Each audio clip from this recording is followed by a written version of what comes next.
नमस्कार. आज आमच्या आई बनवणार आहेत मटणासारखी लागणारी पावसाळ्यात रानात उगवणारी रानभाजी म्हणजेच शेवळ्याची भाजी. ही बघा, अशी ब्राऊन कलरची भाजी असते. प्रथम व्यवस्थित कापून घ्यायची तिला, नंतर गरम पाण्यात धुवून घ्यायची.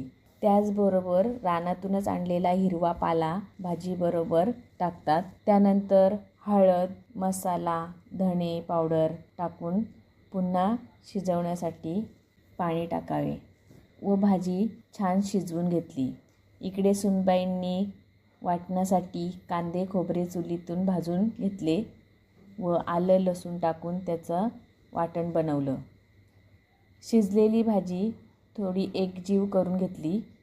आवश्यक असल्यास थोडं गरम पाणी टाकायचं व वाटण आणि मीठ घातले आणि फोडणीसाठी पातेल्यात तेल घालून लसूण घातले व झणझणीत फोडणी दिली आणि झाकून ठेवले.